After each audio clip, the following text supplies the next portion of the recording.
Hello, welcome to the stream. Today we have the PortSwigger Web Security Academy. Today we're doing the Clickjacking, aka UI redressing learning path. Let's go ahead and jump into it. Actually, not. There we go. This demo is for educational purposes only. Ethical hacking is legal and differs from illegal hacking. Always ensure you have legal permission before performing.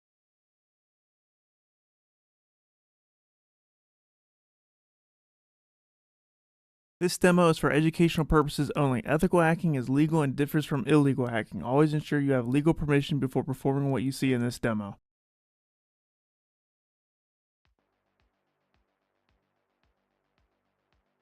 Sorry about those horrible transitions, guys. I clicked the wrong button a couple of times there. But here we are. PortSwigger.net Web Security Learning Pass.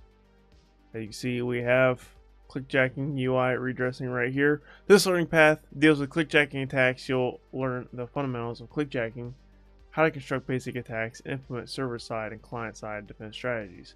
Go ahead and get started. What's up, Sour Crush? Thanks for stopping in. Glad to see you here. How are you doing today? What's up, Julio? Thank you so much for tuning in. And guys, I'll tell you right now, I'm not doing good. I am sick. I'm pretty sure I have COVID right now. And it's not fun. But the show must go on. So here I am.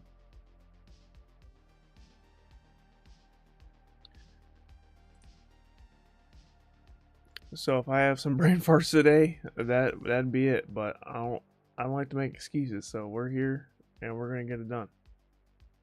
What's up, Death Bestower? Thanks for stopping in. Glad to see you here. Your first live. Well, welcome in.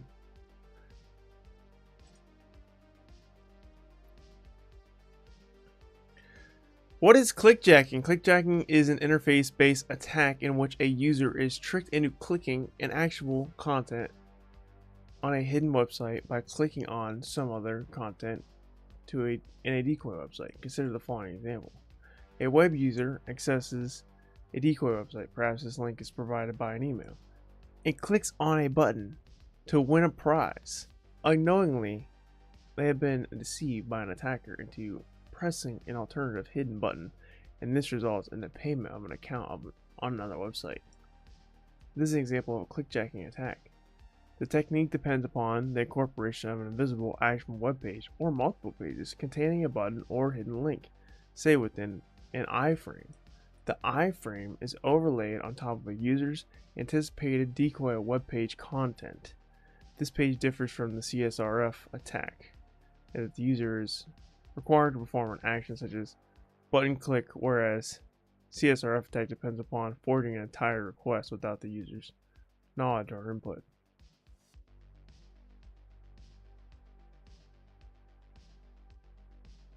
You've had COVID twice? I think this is my 4th time having COVID. So that's how I know I have it. I didn't like get tested or anything, but that's like I'm pretty sure I have it, because every time I do have, like the last times I did test positive for COVID, it felt exactly the same way. You know what I mean? But yeah, this is my 4th time having it. It's not fun, but this is the end of the world, you know?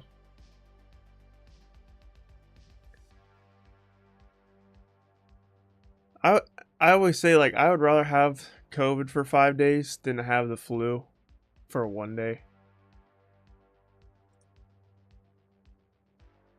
The flu takes you out for an entire day. At least I can still do stuff when I have COVID. I don't do it as efficiently, and it's not as fun, but I can still get some things accomplished, just a little slower. And also, speaking of clickjacking, I'm glad. Oh my gosh, I hate how this website does that. When I click it and I have to drag the button around. I'm glad it mentioned that about the CSRF attacks, because I was like, it sounds like a CSRF attack, and then they said no, it's different. I'm not 100% sure like what clickjacking is. This is pretty new stuff for me. Like, I've heard of it, but I haven't seen it in practice. Yeah, so this is why it's a good learning path for me. What's up, Luca? Thanks for stopping in. Glad to see you here. CPTS versus OSCP. Well, I don't have CPTS yet. I'd like to get it one day, so stay tuned for that. It might take me a few months to get there, maybe a year. I will get it eventually, though, or at least attempt it. And but what I hear, it's a lot harder than OSCP. Maybe not a lot, but maybe just a little bit harder than OSCP. But OSCP is definitely on more job postings, so I think OSCP is good to get your foot in the door. And then I think the CPTS is like once you get your first pen testing job, like go do something like that and level up your pen testing skills. That's what I'm using it for. I mean, OSCP by itself got me my first pen testing job. Well, not by itself. I had a ton of other certifications before that, but for hands-on certifications, like it was really the one that helped me out the most. But now that I'm in the field, the OSCP is not enough to be an effective pen tester, in my opinion. That's why that's why I'm still studying for certifications, even though I'm a full-time penetration tester. Because there's still more things to learn. OSCP isn't the end-all be-all. And we're going to be talking about this on my next episode. Not the next episode of the Hackers Cash podcast, but 2 episodes from now, where I had Tyler Ramsey on the show. And it's going to be a good episode. And we talked about this a little bit. But yeah, it's not the end-all be-all when it comes to OSCP. Because there's a lot of things that it teaches you, but there's also just as many things it doesn't teach you that you need to know. What's up, Wire Dog? Thanks for stopping in. Glad to see you here. More job postings should highlight more web app hacking certs. Yeah, I agree. I 100% agree. It's why I didn't have any web app hacking certs until I got my first pen testing job. Because I didn't realize how important web app testing was. I thought it was just kind of like a side thing, but it's actually just as important, if not more important, than network pen testing. And that's why I went and got the OSWA. That's why I went and got the PWPA. Because those skills come in handy. That's why I'm doing this Web Security Academy stuff on stream, because I want my web app skills to be good. Because web apps are very important. And yeah, you're right. They do need to put them on more job postings, but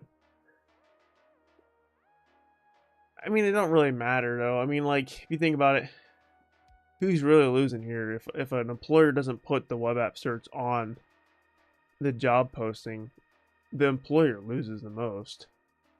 Not the candidate, because you're going to get situations like where I was in, where I have an OSCP, I have an EJPT, I have the CEH, I have a CI, I have all these certs, but no web app certs, and I get it on a job, and I don't know how to do a web app because I've never done one, because none of the job postings said, hey, go get the OSWA, hey, go get the PWPA or the PWPP, you know.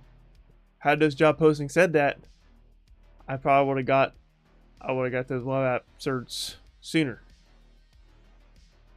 That's a good discussion to have, though. But we're going to continue on. What is clickjacking? Continue. Protection against CSRF attacks is often provided by the use of a CSRF token, a session-specific single-use number, or a nonce. Clickjacking attacks are not mitigated by the CSRF token, as a target session is established with the content loaded from an authentic website and with all requests happening on domain. CSRF tokens are placed into requests and passed into the server as part of a normally behaved session. The difference compared to a normal user session is that the process occurs within a hidden iframe. How much different is doing a CTF than real-world hacking? Very different.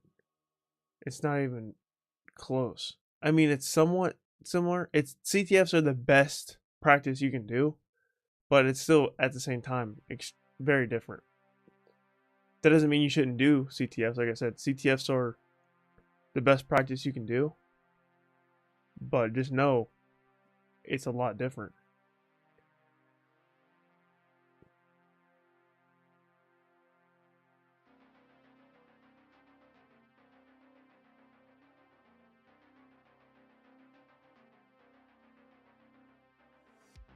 Also, Lalo, hope I'm saying your name right. Thanks for stopping in. Glad to see you here.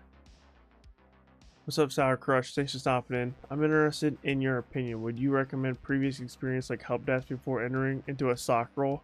Oh boy, I'm so glad you asked that question. And the reason why I'm so glad is because my video dropping on Saturday answers that exact question. I answered that exact question in the video. So I'm so glad that you asked that because I knew someone was wondering that. I just knew it. But I'm going to let you in on a little spoiler here. What I said in the video is it helps. Like if you can get help desk, like if you go into help desk, like yeah, it's going to help you before you go into a SOC role.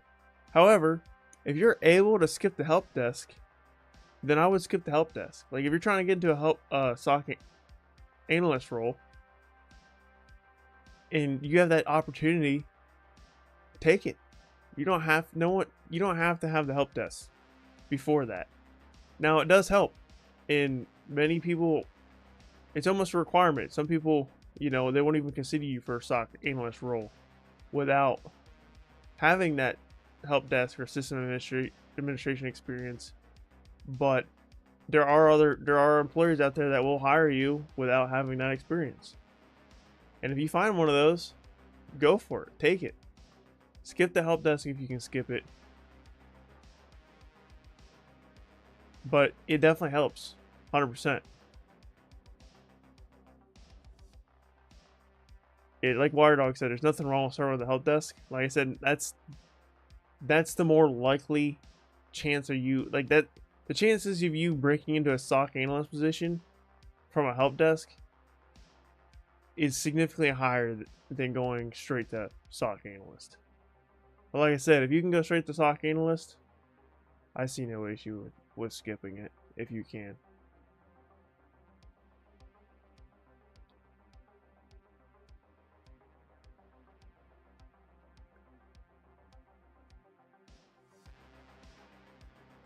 What can you do to bridge that difference? Certs? I like certs. Well, some people, you just need some kind of hands-on experience. So try Hackney, Hack the Box, and certs. Yeah, hands-on stuff. Hands-on certs specifically. But yeah, like I said, I got a video dropping on Saturday. It's the SOC analyst roadmap. For those who watch my content, I have a roadmap for pentester and I have a roadmap for security engineer. And it's a very similar video, except it's for security analysts instead of security engineer or pentester. And the foundational stuff is mostly the same, but there are differences between the paths. So definitely worth checking out when it drops on Saturday. And if you can't wait to watch the video, shameless plug here, it is available to members. So if you become a member on my YouTube channel, you get early access to the video. But if you don't want to pay for a membership, that's okay. The video is going to drop on Saturday.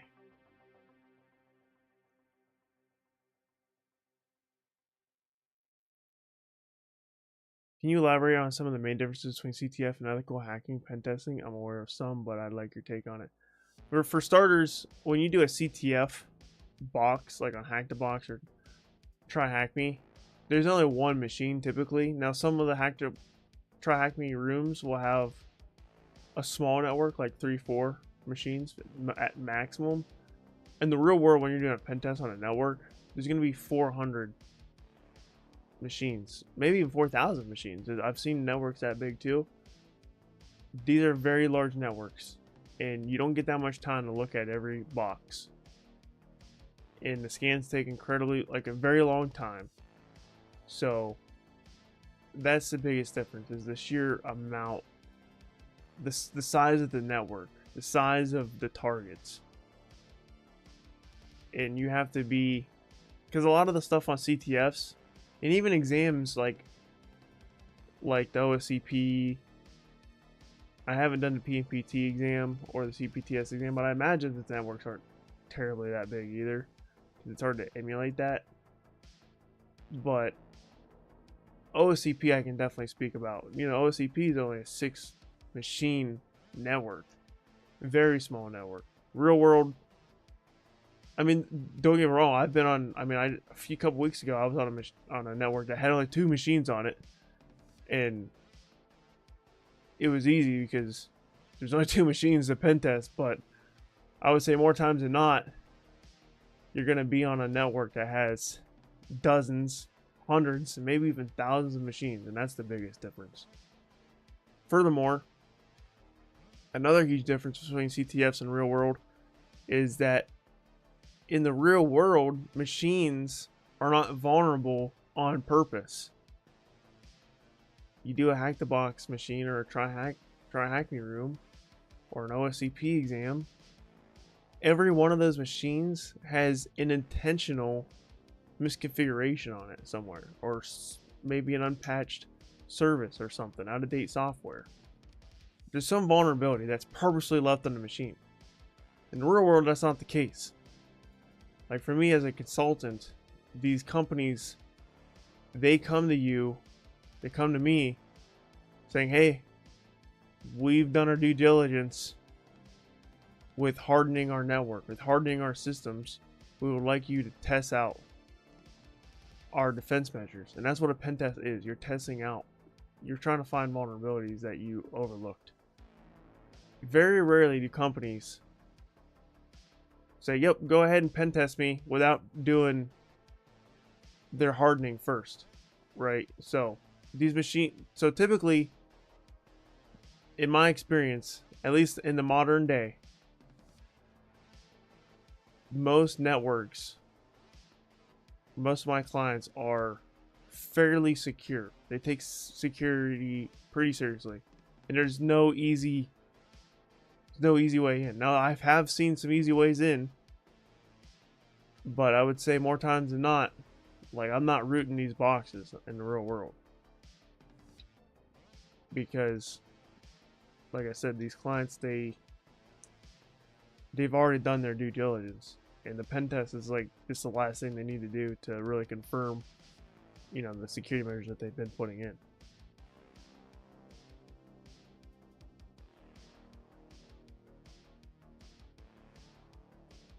What's up, Ann? How am I saying it? Ann Puth God? Thanks for stopping. I'm glad to see you here. Is OSEP worth taking? I would say yes.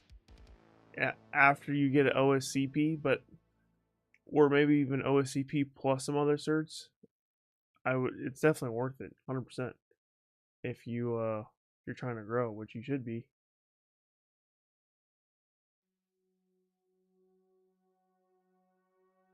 Yeah, no flag to capture in the real world too. There's also that. Yeah, and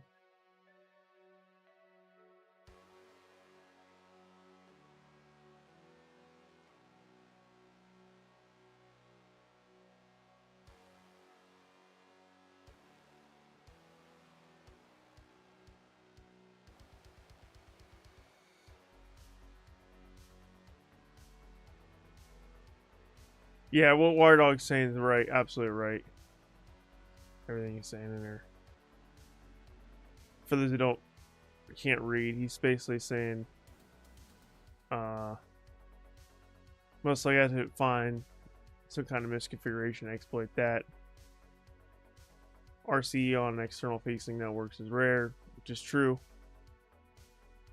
Usually have to find password spring, credential stuffing, stuff like that.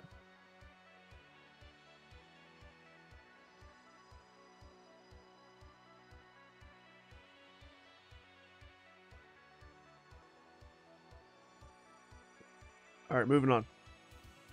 How to construct a basic clickjacking attack. Clickjacking attacks use CSS to create and manipulate layers. The attacker incorporates the target website as an iframe layer overlaid on the decoy website. An example using the style tag parameters is as follows. Decoy website. Okay, interesting.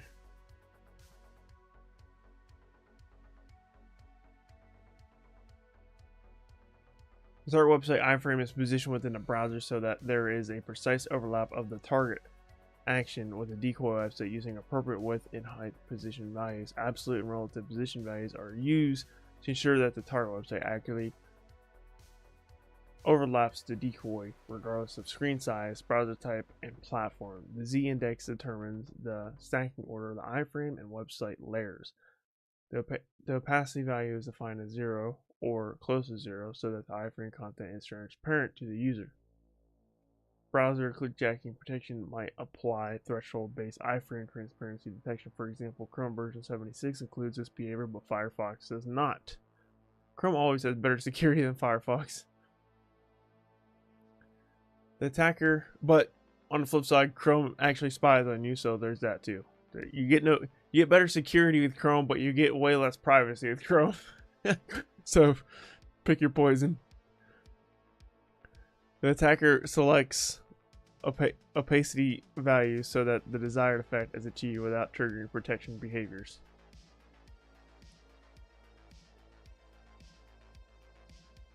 Basic clickjacking with CRF token protection. This slide contains login functionality and a delete account button that is protected by a CRS token. A user will click on elements that display the word click on a decoy website. To solve the lab, craft some HTML that frames the account page and fools the user into deleting their account. The lab is solved when the account is deleted. Let's go ahead and access this lab. The victim will be using Chrome, so test your exploit on that browser. Gross. I haven't even got Chrome installed on this. Do I have Chrome even installed on this? What's up, Wee Sean? Wee Scene? I mean, they stopped winning. Glad to see you here.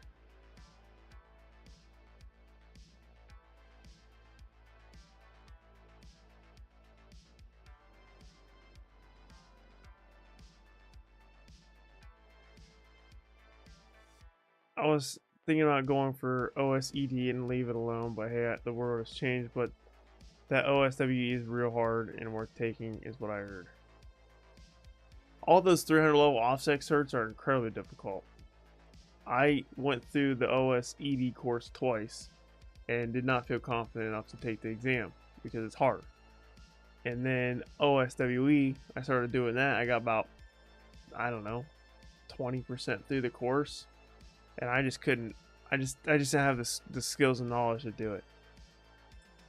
Or well, I only had 2 months to do it. I was like, "There's no way I'm doing this in 2 months. This is incredibly difficult. I could probably figure it out, but I need like 6 months to do this." So I just stopped because my OffSec Unlimited subscription ends in March, and I was like, "There's no way I want to be able to finish this in 2 months." So I dropped it. How often do I go live? I go live every Monday and Friday. Sorry, Monday and Thursday. Monday and Thursday. Mondays are hacking streams like this, and Thursdays are coding streams. Every single week, unless I have something else going on, which is not very often, but sometimes it happens. I either travel for work or something.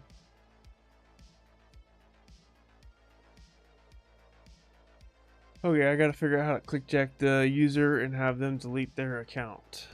Let's see.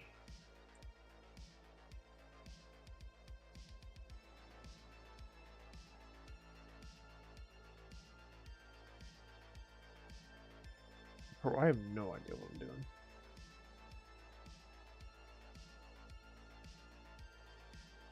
Get the CWE and you'll pass the OSW with ease. I believe that. Do I teach? I might get into some instructing later. Hopefully soon. But I mean, I just teach on like my stream here and on my YouTube.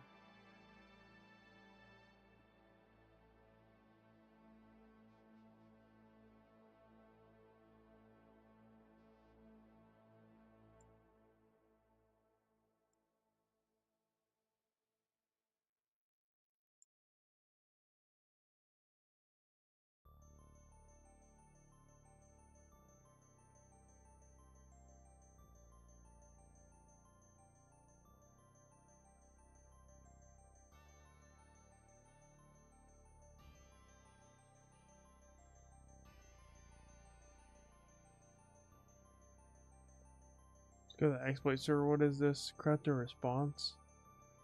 Bro, I don't understand what's going on here. They didn't even teach me how to do this. It's just like, here's the code. Like, where do I put it? I'm just gonna go to the solution. They didn't even teach me how to do it. Go to the exploit server and paste this. Okay.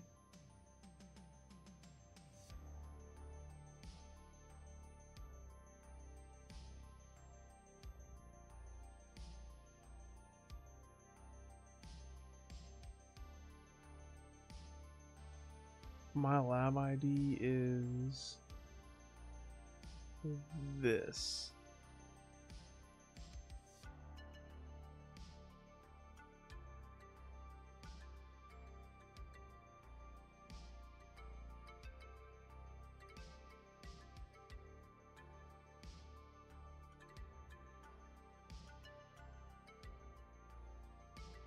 $700, $500.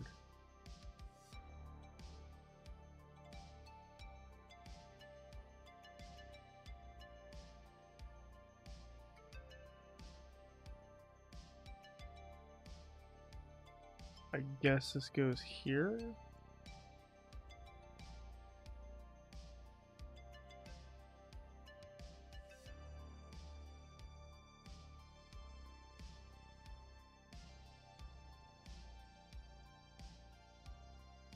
So this is 300 and this is 60.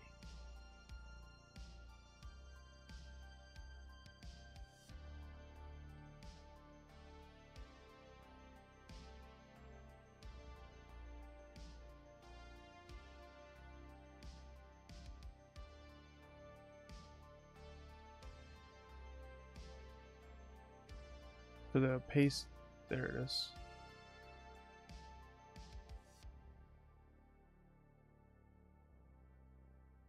Click store, then view exploit.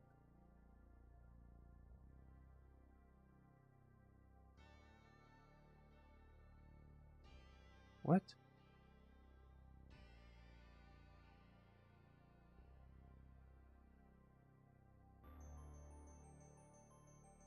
This is in the head? Or is this supposed to be the body?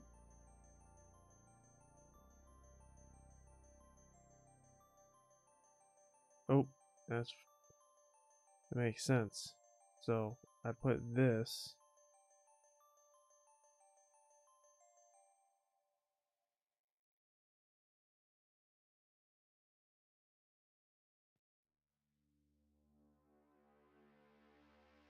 In the wrong section. This is gonna be in the body, but what goes in the head? I wish I can go back.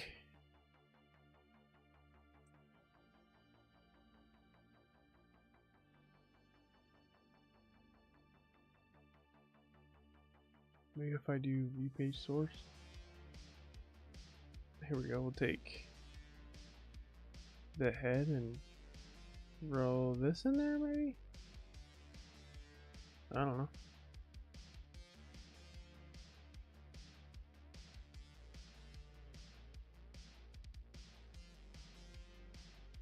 I wish I can reset it. Why would it not let me reset it?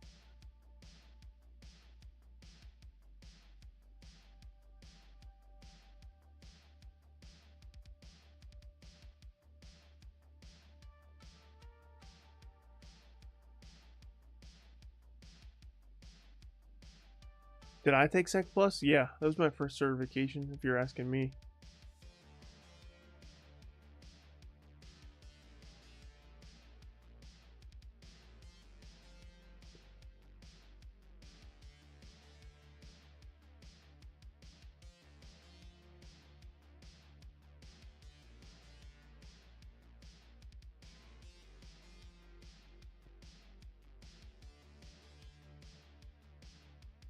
Let's go back to lab.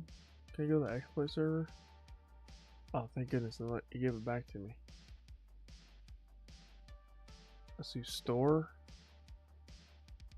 and view exploit.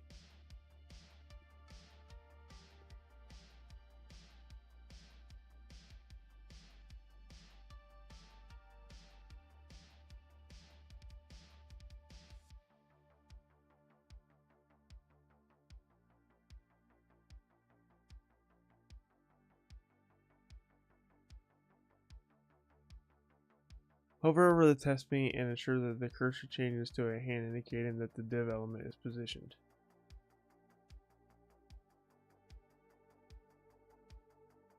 I gotta be in Chrome to do this though.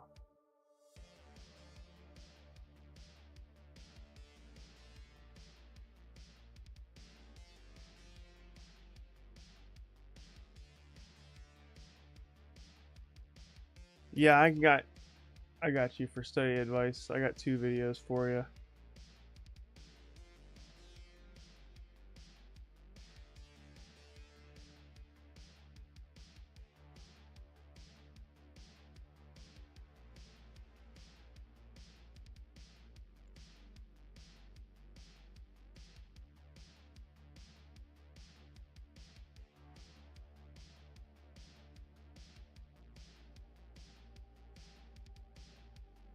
Oh, word, I'll put one in there already. I got another one in here.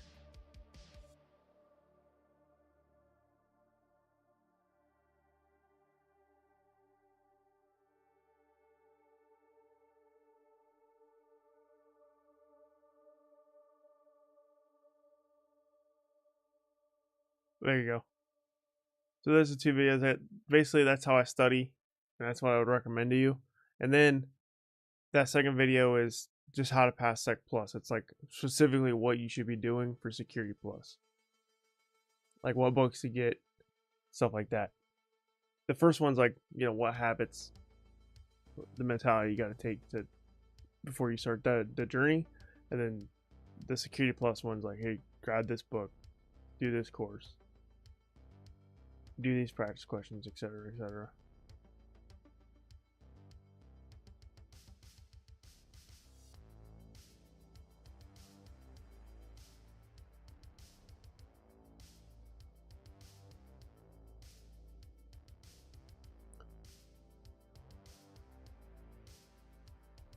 Can I deliver this to the victim? How do I do that?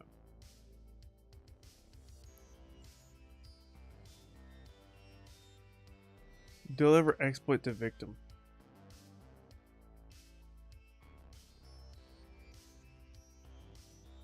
Did that work?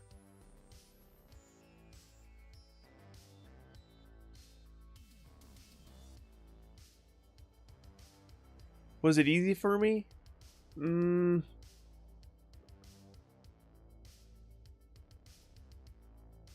No, Wire Dog's not a bot. He's just on top of it. He's just a good guy that posts useful information in the chat. Not a bot.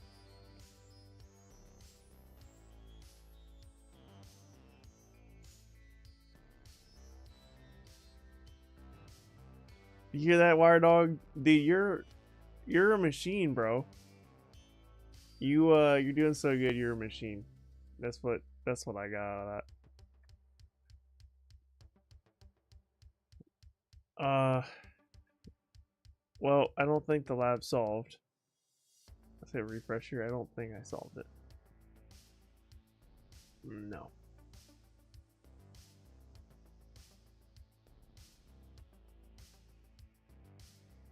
Oh, back to that question. Was Sec Plus easy for me? I would say not. No, it was my first cert, so it was hard.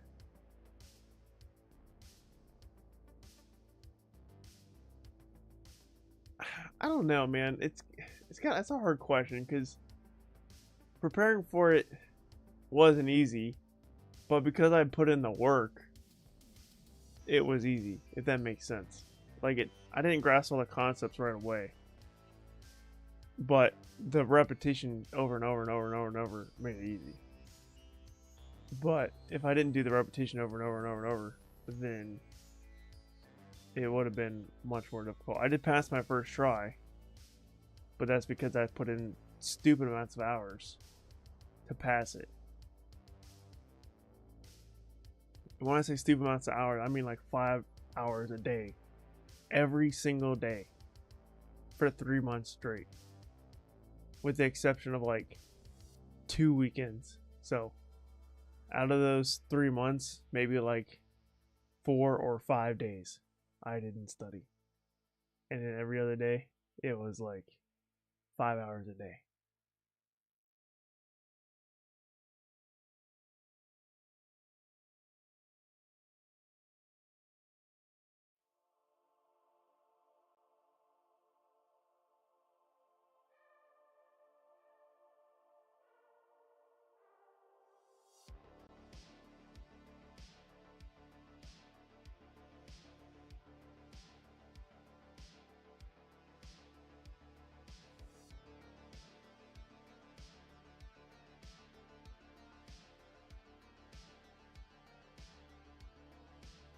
That gives me hope because I struggle. So all I needed a good regimen. Yeah, that's all you need. I mean, you're gonna struggle. If you're not struggling, then everyone struggles. And if they don't, then they're lying to you. No one is born knowing how cybersecurity works. You know what I mean? Like, it's not a natural skill that none of us have. You know what I mean? Like, humans evolved for thousands and thousands of years without technology. It's not like it's like in our DNA or anything, you know what I mean? So, you gotta learn this stuff. And the only way to learn it is just to show up every day. And then you're gonna get your butt kicked pretty much every day. I mean, I'm getting my butt kicked right now. I don't know what the heck I'm doing. Like, I'm looking at this lab, I'm like, bro, I don't know how to get this thing to work. And that's all it is, man. You just struggle. Then you finally figure it out. And then once you figure it out, oh, you just learned something. And then next time that thing pops up, you're like, oh, I struggled on this a long time ago. I know what to do because I've already solved this thing before. And then you just keep adding tools and techniques to your tool belt as time goes on. And you just get a little better every day.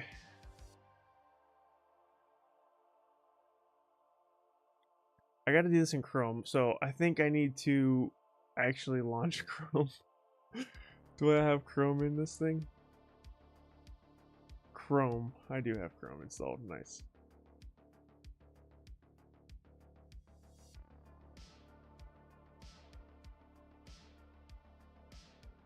I don't know why Chrome isn't launching, but I thought I told Chrome to launch. Let's try that one more time. Chrome. Chromium. Bro, I think it's broken.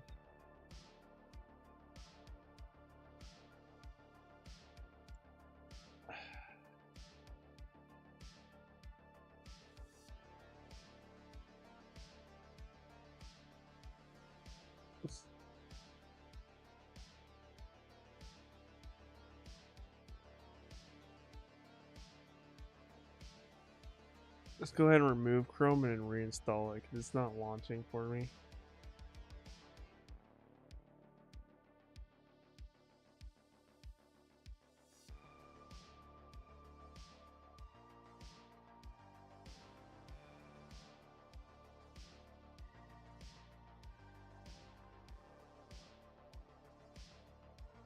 But back on the Security Plus thing, like when I was doing my practice test, man, you know, at first I was getting like 40% on those practice tests. I'm like, dude, I don't understand any of this. And then slowly made my way to like the mid 60s. And then like, I think one practice test I got like a 68 or 69%. And I'm like, well, if I fail, I fail. Ended up passing, even though my practice tests were getting like high 60%. I might have had one or two in the low 70s, but those practice tests, if you get good ones anyways, are harder than the real exam. So, do you think bug bounty platforms are a good way to get hands-on real-world practice, or do you have to be already proficient to enter those? I haven't done bug bounties, but my opinion on bug bounties is you want to learn how to do this stuff first, and you want to get proficient at your tools and techniques and your exploits before you get into bug bounties. That's just my opinion. Some people will say, yeah, just hop right into bug bounties, get started right away. But I'm telling you right now, the best way to learn is through beginner level modules that have intentional vulnerabilities in them. Like, for example, what's that one called? The OWASP G Shop is one, and then there is another one. It's called damn vulnerable web app or something. You do stuff like that, like they're intentionally vulnerable. They're intentionally easy, so you can understand why things work the way they work. And that builds confidence. If without that foundation, like, you're never gonna find, in my opinion, a real world bounty, because bug bounty programs, once again, back to that thing I was saying earlier, if you're just not tuning in, I said this earlier, but like, when a company puts their web app on a bug bounty program, like, they believe they are secure, and they want you to find bugs because they can't find them themselves because they've already done all their testing. So all of the quote unquote easy stuff is pretty much already been sorted out. Now there's still going to be bugs that exist. There's people that make a living off of bug bounty, but I would say more times than not, the bug bounties that are being paid out, or at least the ones that are getting paid out well, are a little bit more on the sophisticated side.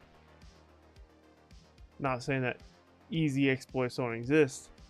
I just feel like they're going to be less likely, especially since bug bounty means it's open to the public, and when things are open to the public, the entire world can submit bugs, and you're in a competition with other people to find the bug first. And if it's easy, then people's already tried all the easy stuff. But like I said, doesn't mean that they don't exist. I would personally start with training, but some others might disagree with that.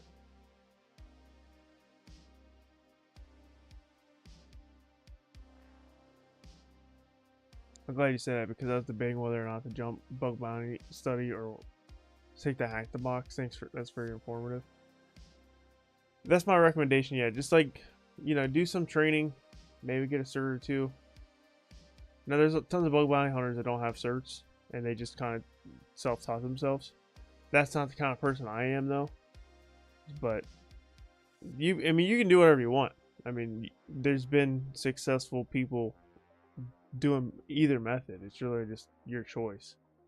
I'm just saying, for me, I haven't done a bug bounty program, but I want to do more training first before I get into bug bounties.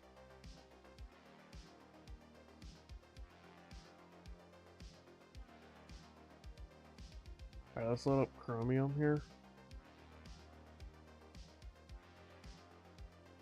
Bro, Chromium is broken. I don't know how I'm supposed to do this when I can't even launch Chromium.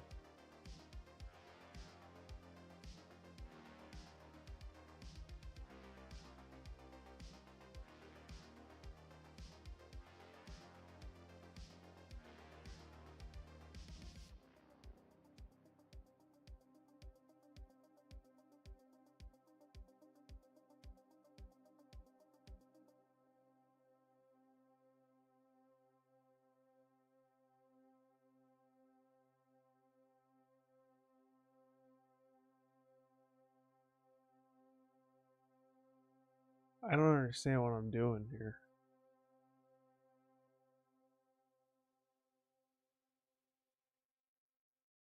What certs do you recommend for bug bounty work? I would say the TCM PWPA, TCM PWPP, which is the next level up after the A. A stands for associate, P stands for professional, and then the Hack the Box certified bug bounty hunter. If you do some of those, then I think that's enough to get started. You don't need a cert though, you can just do the training. Certs are more for to get hired, either by a client or by an employer. Bug bounties, you're obviously freelance, you don't need a cert. But the cert definitely, for me anyways, gives me a lot of confidence.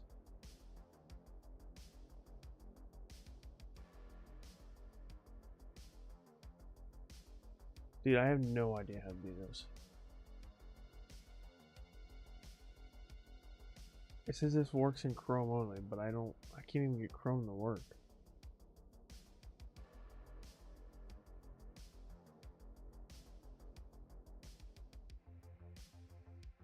I might need to I might need to use my home machine here. Let's see the host machine, I guess.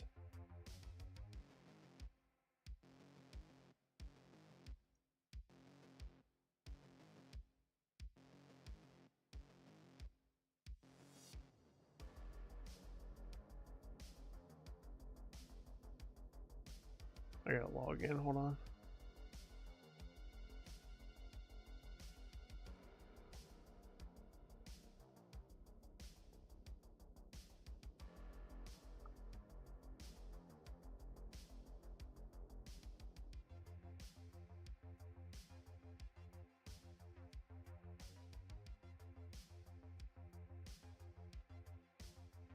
Alright, let's resume this.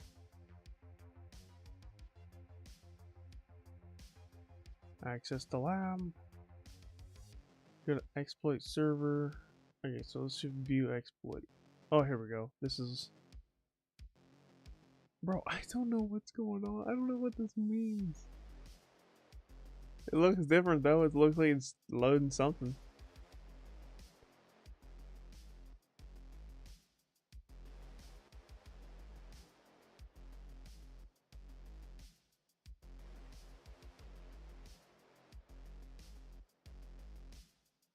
I'm almost 7 years into cyber security. I'll be 7 years in a month.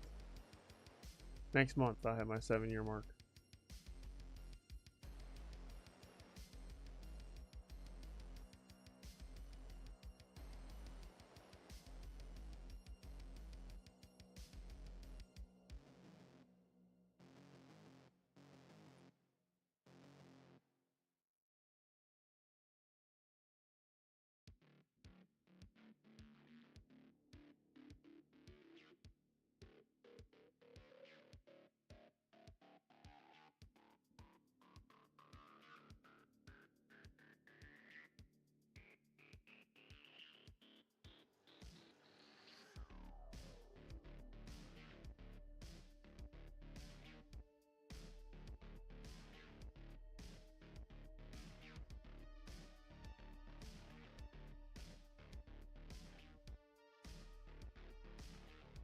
I started from uni or just myself.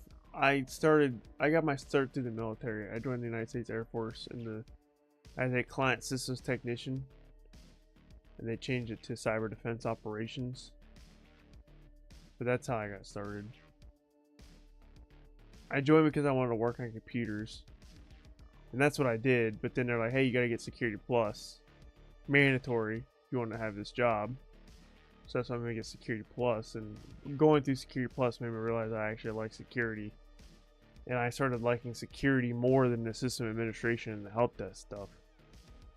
Because when I went in the military, I was like, yeah, I'll just be a help desk guy for life, you know, system admin for life. You know, I thought that was really the only job in tech. But then they said, hey, get Security Plus. I'm like, oh, there's a lot of jobs in security. And that made me want to go from, you know, the help desk to security. So I spent a lot of time in system administration and help desk.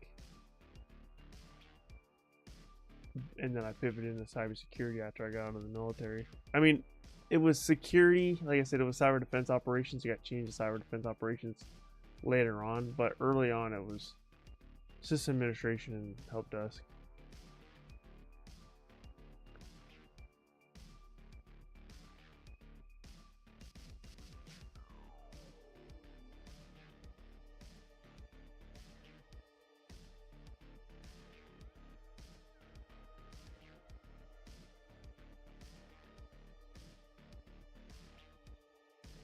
Bro, I have no idea what I'm doing. Substitute pixel values for the height value and width value to be at least just 700. Oh, I think I understand what I did wrong. I think I put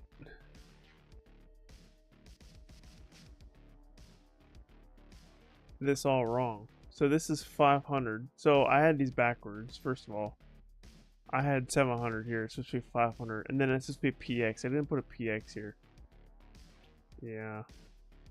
And then the second one's 700. So I had these numbers swapped. I had 700 and 500 swapped. And I didn't put PX on this.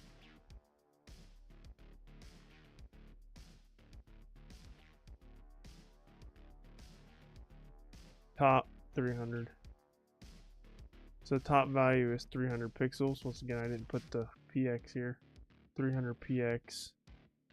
Left value is 60 PX, not PC, PX. Alright, and then the opacity is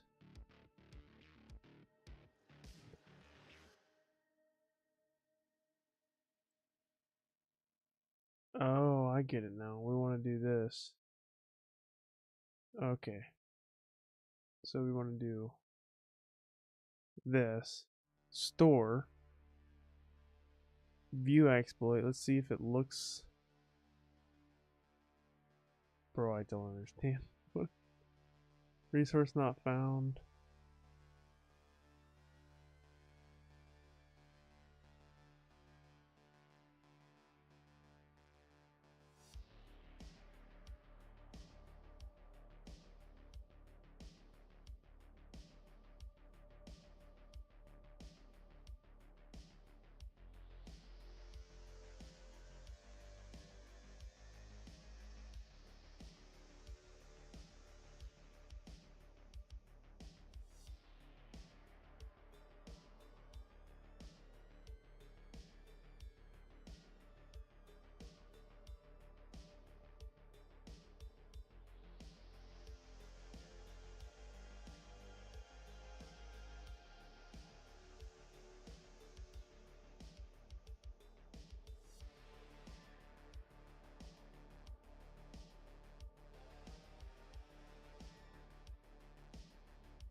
I don't know what's.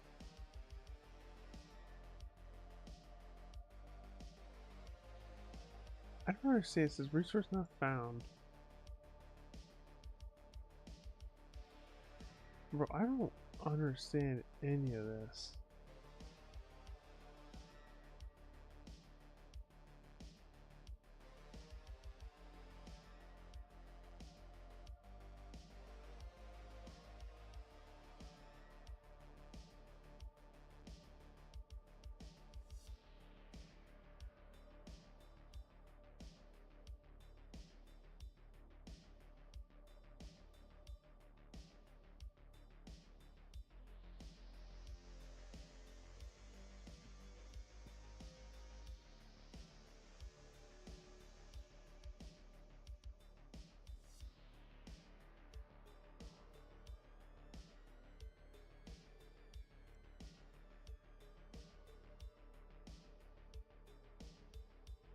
Huh.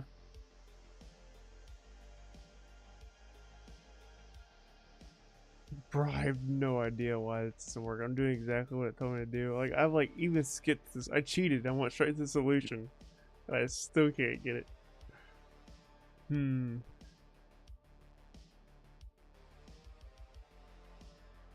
Oh, I know what I did wrong. I know what I did wrong.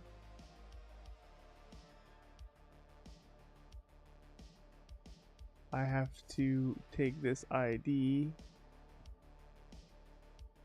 copy this.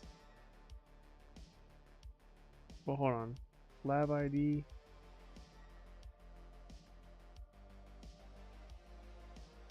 I need to get this lab ID right here. Okay, I think that's what I did wrong. Paste this. Store view exploit. Let's see if that does the trick. Okay, I don't know why I didn't view exploit. It still looks the same, bro.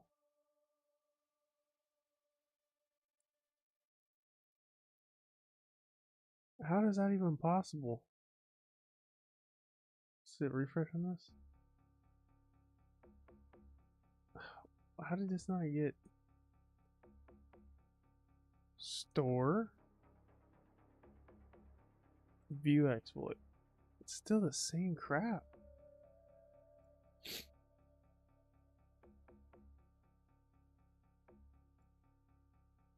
Bro, I have no idea how to do this.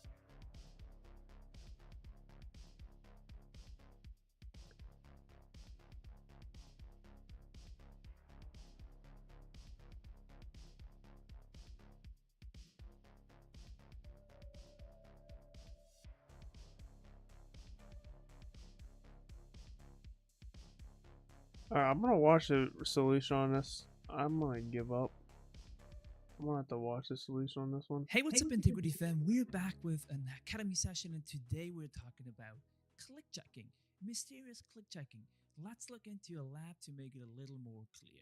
Alright, we're going to have a look at a lab by PortSwigger, and we're going to look at the application, and we do see a my Did I ask AI? Actually, I did not, but I'm telling you right now, I don't think ChatGPT can solve the problem given the information that I've been given and what I know.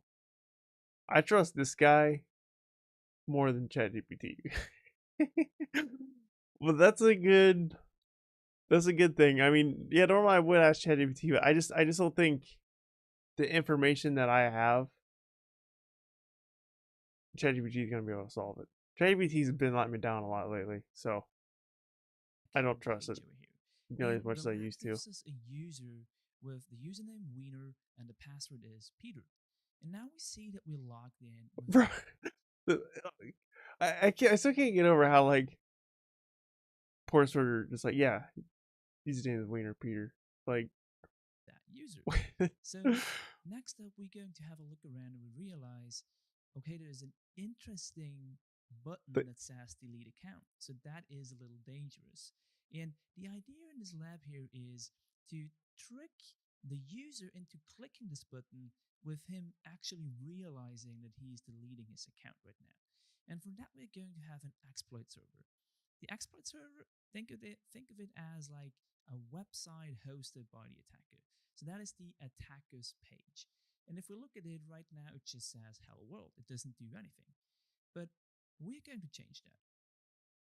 And what the exploit server allows us to do is we can insert a payload, insert an attack payload, and this is going to be executed. But first we have to learn about iframes. So an iframe is an HTML element that is a nested browsing context embedding another HTML page into the current one. So basically, you're going to browse to page A, but on page A, you see a little box with page B. And we're going to try this out right now because otherwise it's just too difficult to understand. And if we look at this, we're going to use the iframe HTML tag, the one that we've just learned about. We are using yeah, I bet you it is a little hard for you to hear. I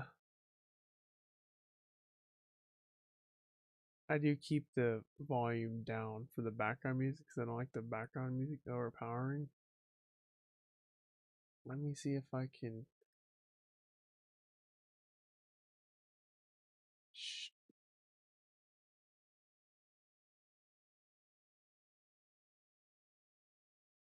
All right. If I forget to turn it back down when I turn the music back on, just remind me. the URL That should be a of lot better the for you. account page that has the dangerous delete account button, and we are going to set up an iframe. And now if we view the exploit, we do see our page A or B, whatever you want to call it, with the account page framed on the attacker's page. All right, so what do we want to do? So wait, what did he do? He. That's what I had though.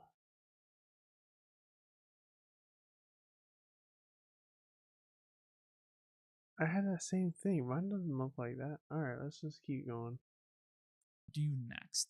We're going ahead and say, okay, this looks a little There's a odd. It was full screen button. pretty small. We're going to style this differently. And in order to do that, we have something called cascading style sheets or CSS. And what we're going to do with that is we just say, hey, we do have a frame, but we want this frame to look a little different. And therefore, we can just say, okay, we're going to specify the width being 1000 pixel, the height being 700 pixel. We're changing the opacity so that it's a little transparent to 0.1, and there's a Z index, but more on that later. And what we're going to see right now is that our iframe, our account website, actually is a little bigger, and we can see that if you look at the mouse, the buttons, they're still working. It doesn't really matter that it's transparent, the buttons are still working, and that is important. And next up, we're going to insert a div HTML tag. And what this is doing, we're just giving it a little text, say click me, and we are also going to style that div tag. So we can do it in the same way. Instead of saying iframe right now, we just say div.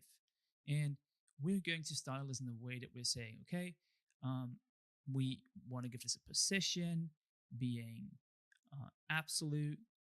And if we keep on going, we want to give this a width or like a top position, and where it's positioned on the left side of the screen. And we also want to give this a Z index. And the Z index just means what is on top of the other element. So right now, our div has a Z index of 1, and you can see that over here, the click me div container is on top of the iframe because I don't understand why mine doesn't have the background.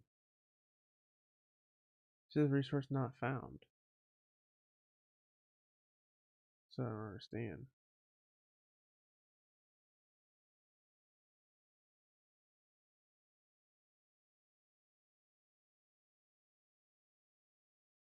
the iframe. So that means our div has a Z index.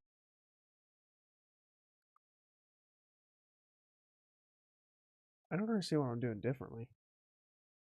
I don't know why I have a massive difference when there's literally no difference. The only thing I mean, the pixels are different, but I don't know. Index of 1, and you can see that over here, the click me div container is on top of the iframe because the iframe is having a Z index of 2. So now we're having our iframe, the website underneath, and we're just Yeah, giving I it. don't know. Mine isn't working though. I don't have the website underneath this. I just get this resource not found. I give it the right URL.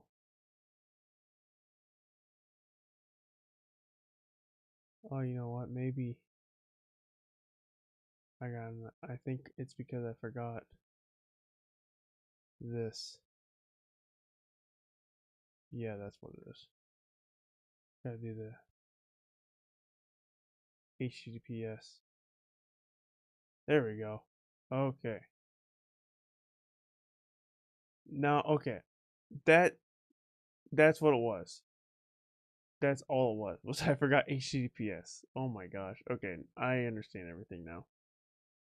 I understand everything.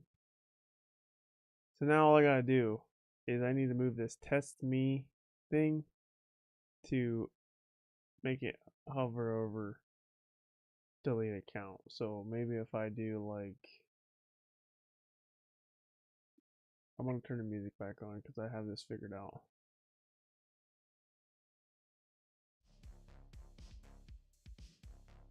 I need to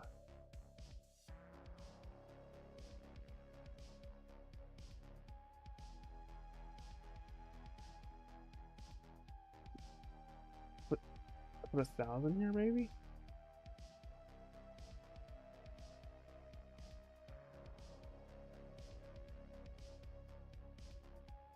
I need to bump this down.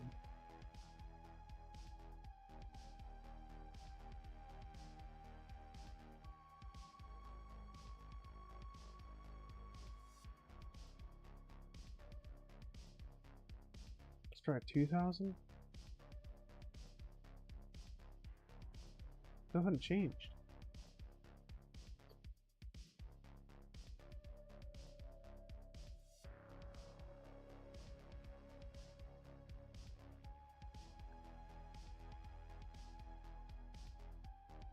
I think I need to change the position. Let's change this to like 900.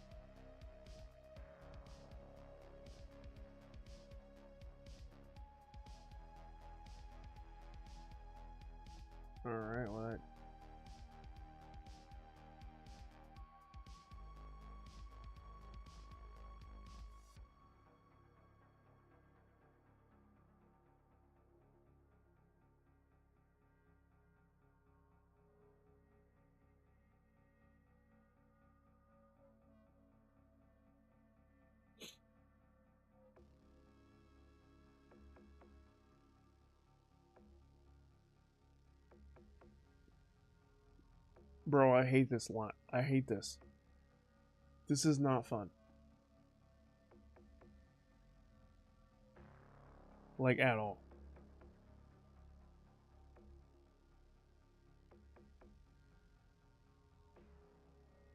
That moved it over a little bit. How do I move it down now? That's what I don't understand. I've changed every single value.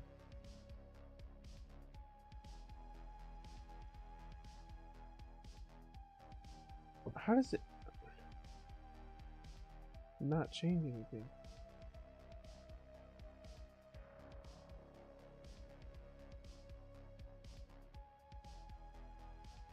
I moved it over to the right.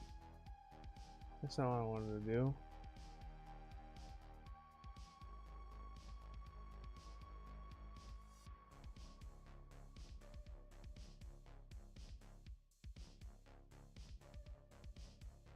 There we go. I need to move it up. So maybe like 500 pixels? Store? That's pretty close.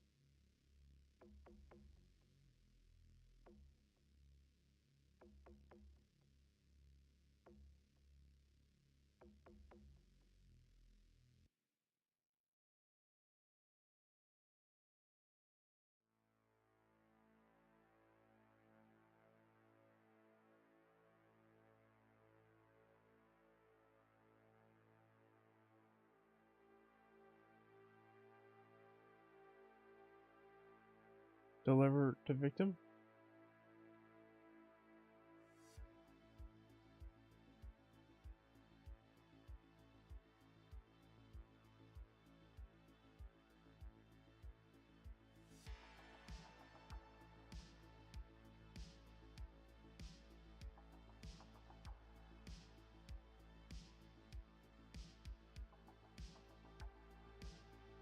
How is it not solved, bro?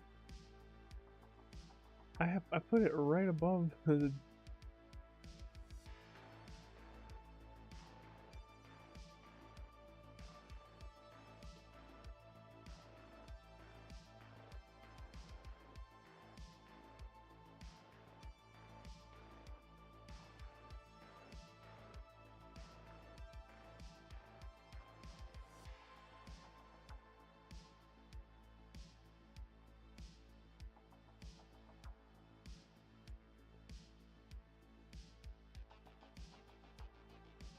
Maybe I gotta put point. I put refresh here. There we go. Did that solve?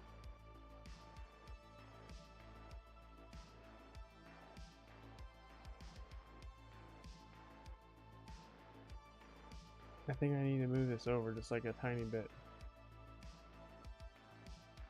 Maybe like 90.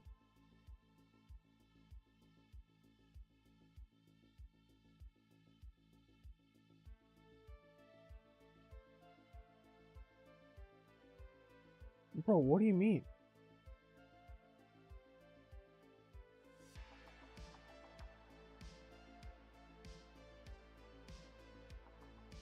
It's hovering right over it.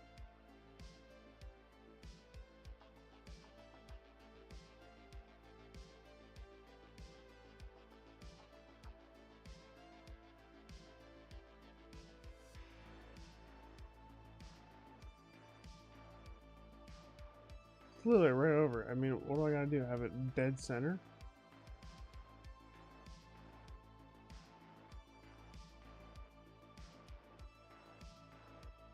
Shit, it's in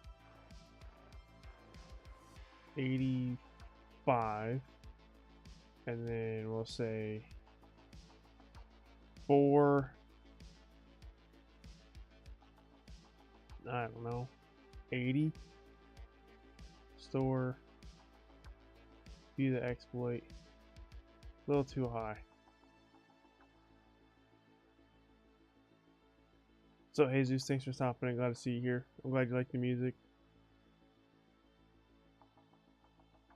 Let's go 490. Store.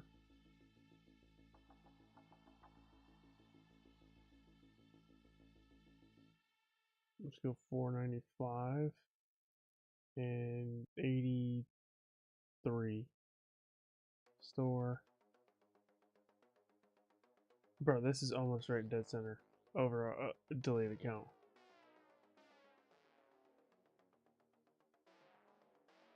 Let's go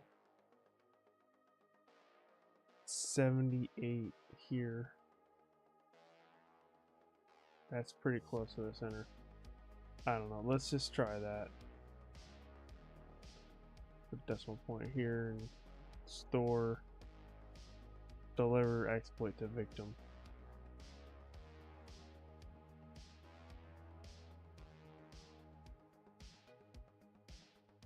Yeah, I mean, that's all I can think of. Maybe change it to click me.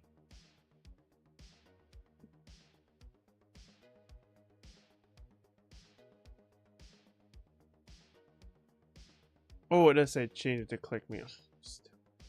No wonder why. I can't read, that's why. Okay.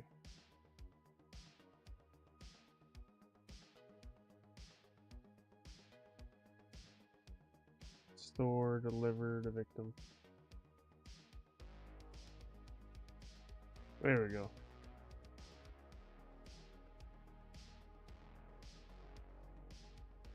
Solved.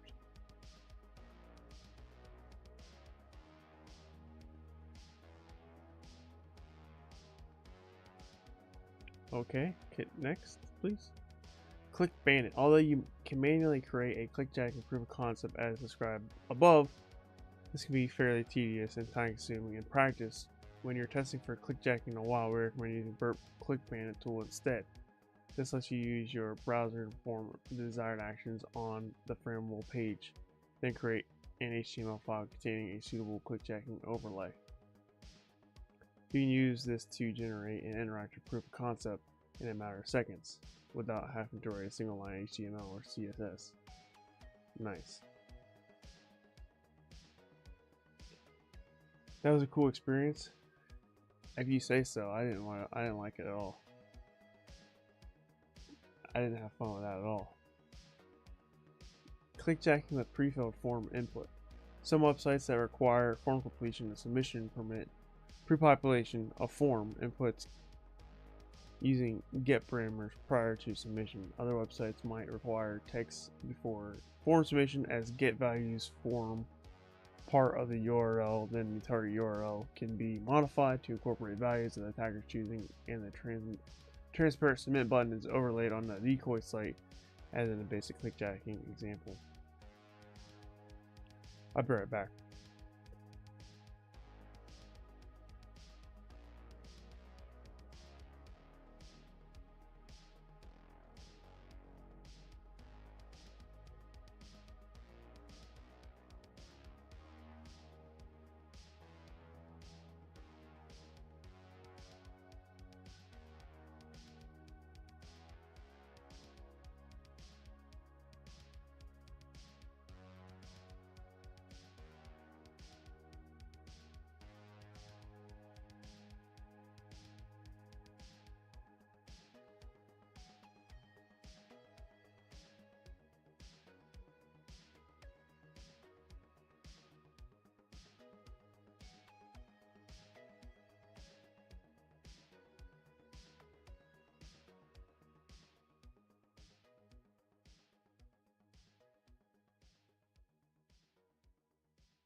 Alright guys, I'm back.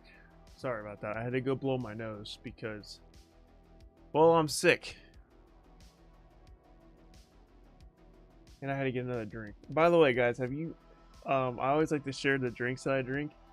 Earlier I was drinking regular Dr. Pepper Zero Sugar, which is nothing to show because it's kind of basic. But you guys see the Dr. Pepper Blackberry? Bro, these things are disgusting. Like, you're probably wondering, why did I grab it? Well, it's like, well, I got a whole 12 pack and I don't want to waste it, so I'm just gonna drink it. This tastes like straight up NyQuil cough syrup, nighttime cough syrup, bro. Which I actually like that taste, but if you don't like that taste, definitely you would not be able to stomach this drink.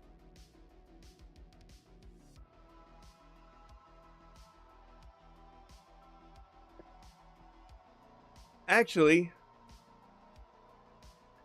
now that I think about it, I'm actually not gonna drink this right now because I actually got a new drink yesterday at the store. I'll be right back.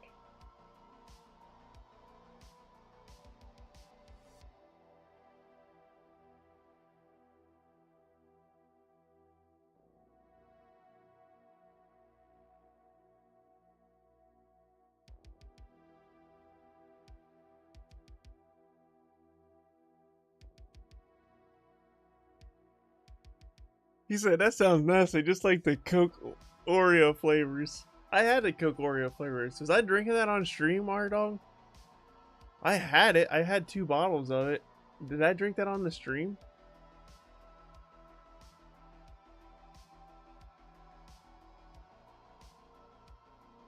The Coke, yeah, the Coke Oreo flavors it was okay, but definitely not something you want to drink a lot. And then he said, it's funny, he's like, in the orange flavors from years ago. And that's actually what I just grabbed. I saw this. It's Coke.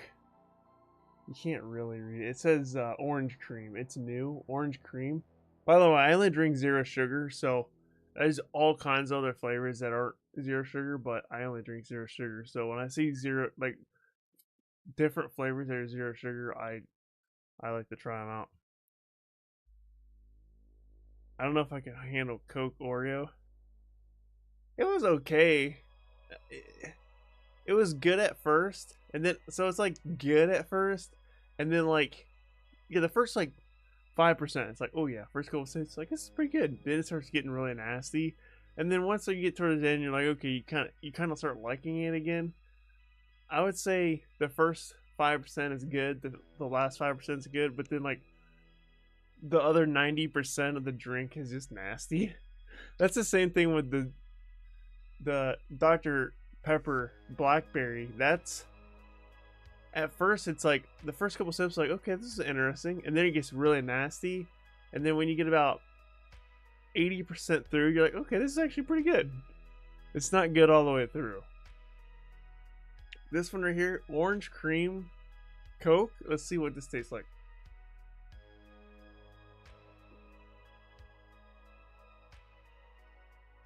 This isn't bad. This is pretty good. This is pretty good.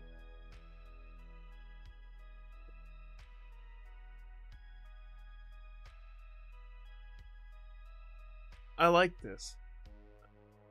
We'll see how it goes, because your taste buds, once they adjust to the flavor, like, it could change the way you think about it later on. But those first 2 sips, I like that. Yeah, it tastes like an orange creamsicle, dude, but Coke as well. It's pretty good. It's not like Coke Oreo where it's better than Coke Oreo.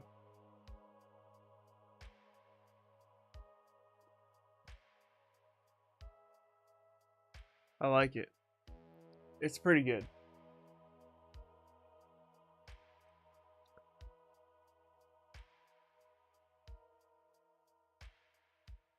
Alright, let's go ahead and start this lab. Clickjacking with form input data prefill with URL parameter. Also, by the way, my opinion of taste right now is definitely skewed because I 100% have COVID, but I don't know. Every time I have COVID, they say you lose your taste.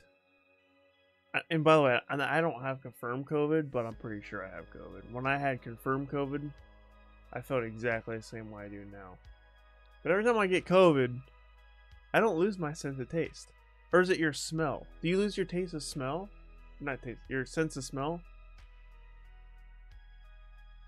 Because I can still smell and I can still taste. I don't know. Maybe I don't have COVID, but when I did have confirmed COVID, I could still taste. But maybe it might be throwing off the review. I could definitely... That would be a fun channel for me, actually. Just reviewing zero sugar soda. I wouldn't drink non-zero sugar, but that would be a good one.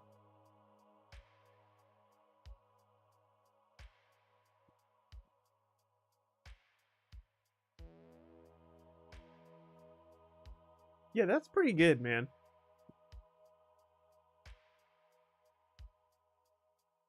What we need is if I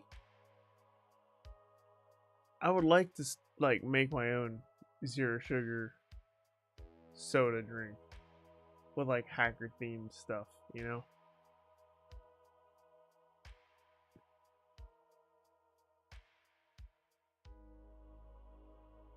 I don't know if I had either something when I had it. Dude, every time I get COVID, I can still taste.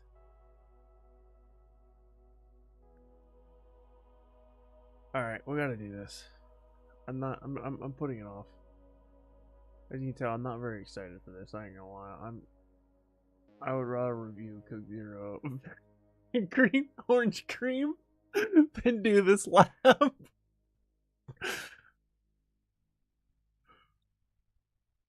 This lab extends the basic clickjacking example in lab in the basic with serious protection. The goal of this lab is to change the email address of the user by pre-populating a form using a URL parameter, enticing this user to inadvertently click an update email button.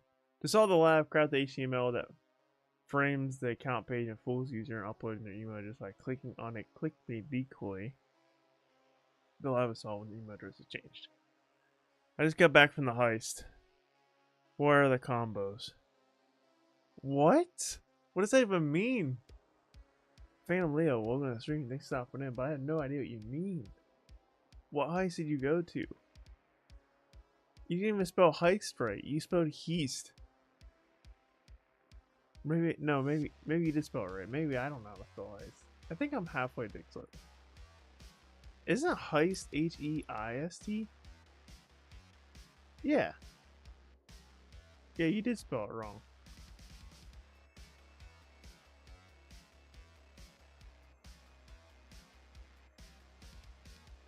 I'm not trying to judge you. I spell things wrong all the time. Especially mixing up my I's and the E's. I do it all the time. Actually, I did it earlier this stream when I typed in wiener. I did wiener with W-E-I. They say it's I before E except after C. Except in heist, that's one. I before E. Doesn't happen. It's E before I. The whole I before E except after C is such a stupid saying because there's so many words. There's so many words where E comes before I. And there's no C in the letter, in the word. This got interesting. Well, I'm glad it's entertaining for you. This is me trying to put off a lab again, dang it. Alright, let's get at it.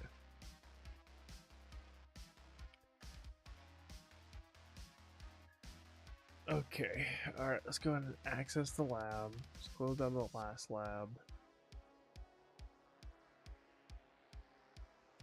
Dude, you can only get this kind of content on youtube.com/KyserClark, or if you're on Twitch, twitch.tv/KyserClark_cybersecurity.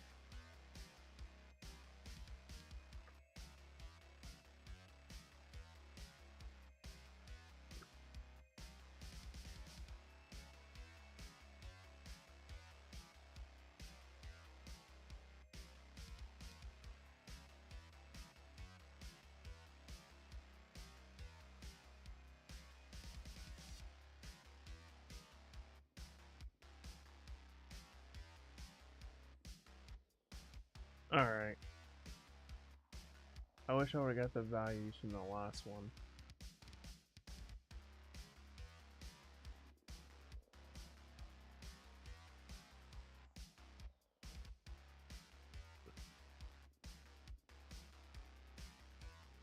So we gotta get our lab ID. The lab ID was misleading. It says lab ID, so I just pasted the ID only and I didn't put HTTPS, and that screwed me over so much last lab. But now we know. 700, 500. I think we did like 1,000 last time.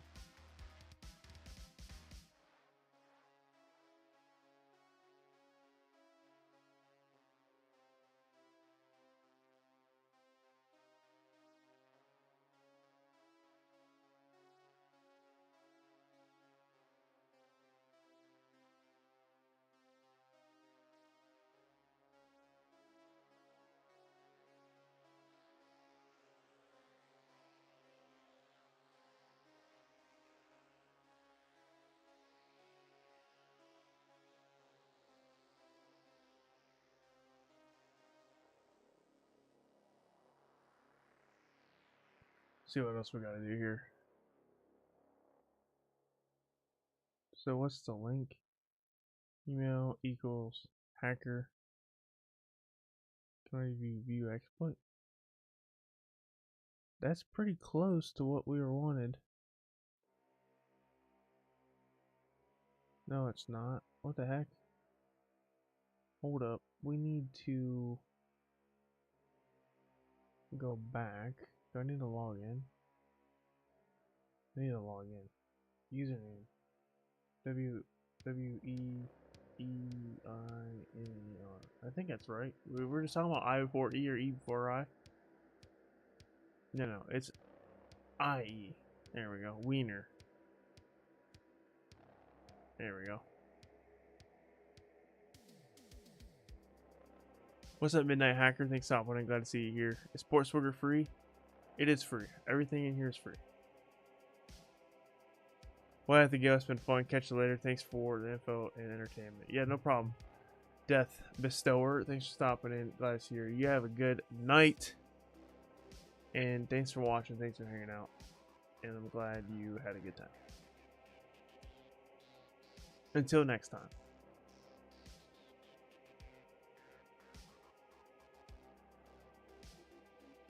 With the updating email. Okay, cool. Now if I hit view exploit. Okay, we just gotta move this down. That's all I gotta do. So in order to do that, let's go ahead and duplicate this. Go back. We need to move this down. I think if I move this to like, I don't know, 350. Store. Refresh. That went up. We need to go down. Okay. Now we know. Where is... So instead of 350, let's do this 450. Store. Refresh. We're almost there. Let's do like 460. Store. We're right on the money. Okay. Now all I gotta do is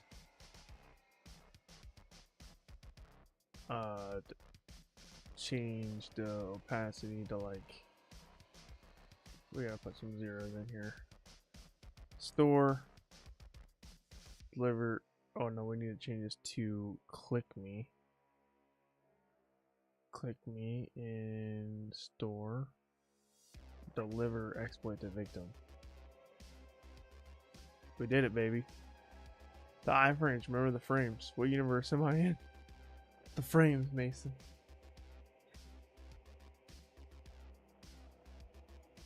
Alright, that was easy. Now that I know what I'm doing, this is actually a lot easier. That's how everything goes in cybersecurity, by the way. It's like, dude, this is so hard, I don't understand it. Oh, I understand it. It's actually really easy now that I understand it. Frame busting scripts. Clickjacking attacks are possible whenever websites can be framed. Therefore, preventative attacks are based upon restricting the framing capability of websites. For websites, a common client-side protection enacted through the web browser is to use frame busting or frame breaking scripts. These can be implemented via proprietary browser JavaScript add-ons or extensions such as NoScript. Scripts are often crafted so they perform some or all of the following behaviors. Check and enforce that the current application window is the main or top window, make all frames visible, prevent clicking on invisible frames, intercept and flag potential clickjacking attacks to the user.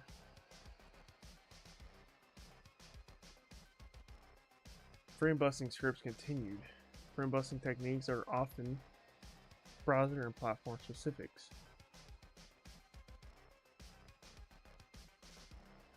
Can you guys still hear me? My mic just do a bunch of errors. Okay, looks like you guys can still hear me. Frame busting techniques are often browser and platform specific, and because of flexibility of HTML, they can usually be circumvented by attackers. As frame busters are JavaScript, then the browser security settings may prevent their operations, or indeed the browser might not support JavaScript. An effective attacker workaround against frame busters is to use the HTML5 and iframe sandbox attribute. When this is set with the allow forms or allow script values, and the allow top navigation value is emitted when the frame buster script can be neutralized, as the iframe cannot check whether or not it is top window. Both the allow forms and allow script values prevent the specified actions within the frame, but top level navigation is disabled. This inhibits frame busting behaviors while allowing functionality within the targeted site.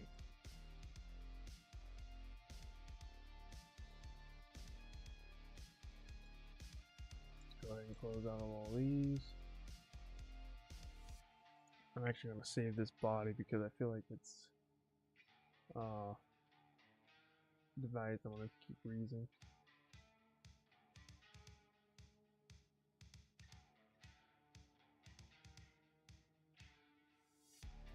Just go to close, close, close, access the lab. This lab is protected by a frame buster, which prevents the website from being framed. Can you get around the frame busting and conduct a clickjacking attack that changes the user's email address? Install this lab, craft some HTML that frames the account page and fools the user in clicking their email address by clicking the lab is solved when the email address is changed. Dude, they don't even teach you how to do this. Like, that's what's crazy about it.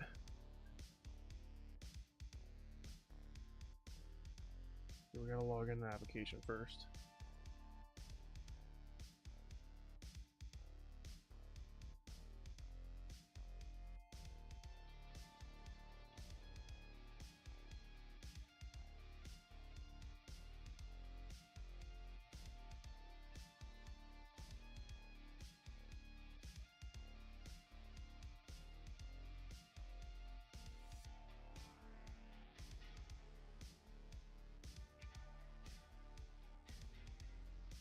Alright, so for this value, we're going to use 1000 pixels. For the height, we're going to do 500 pixels.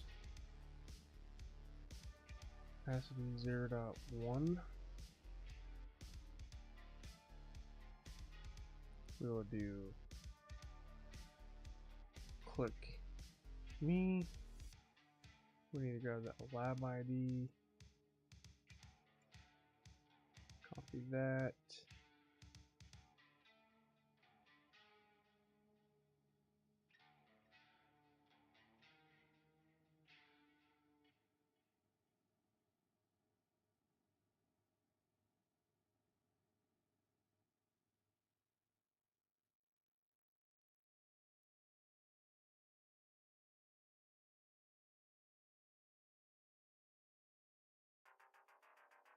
Sandbox allow forms.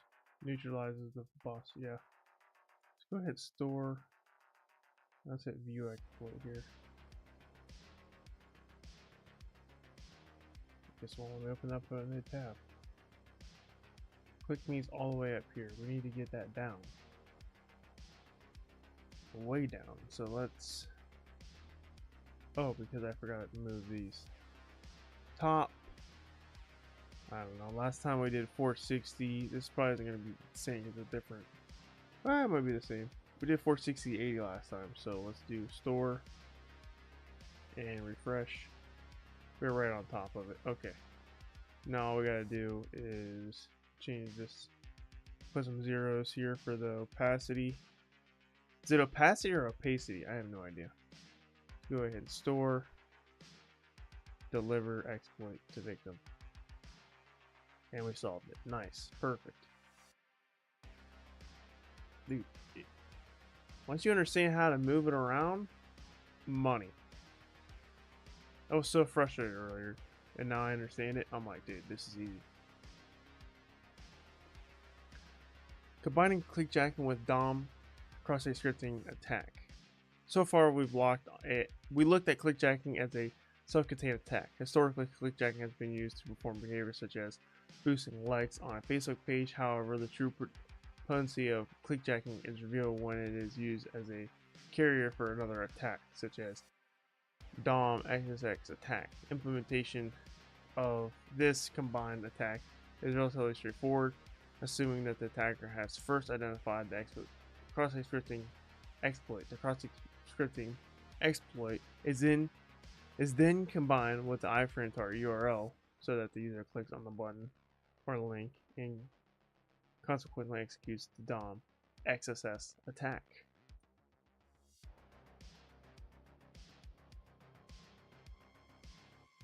Go ahead and close out this, close out that, close out this. Access the lab. This line contains a cross-site scripting vulnerability that is triggered by a click. Construct a clickjacking attack that fools the user into clicking the click me button to call the print function.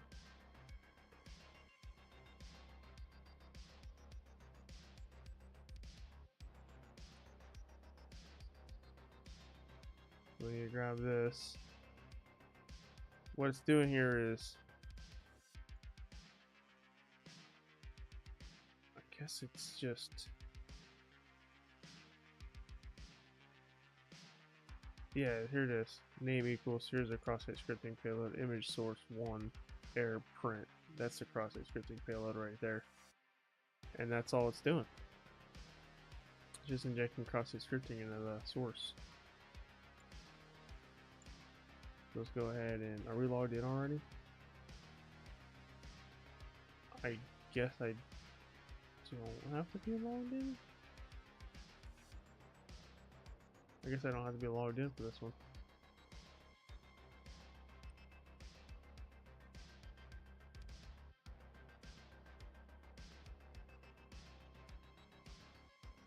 So this was 1000 PX. This one was, I'm just doing the same values I did last time. And if we need to change them, we can change them. And then the opacity 0.1. Top value 460 PX.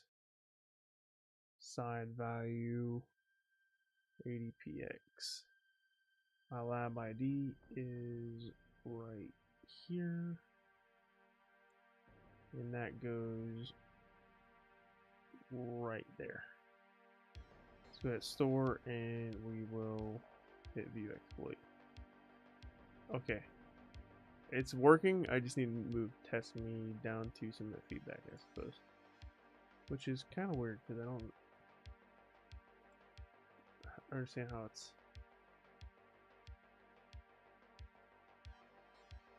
store view exploit. Huh. Why is it all the way up there?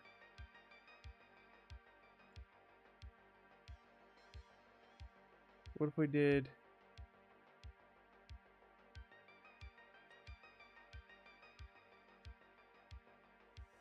eight there, and let's hit view exploit? This should bump it down. No. Why is that not moving?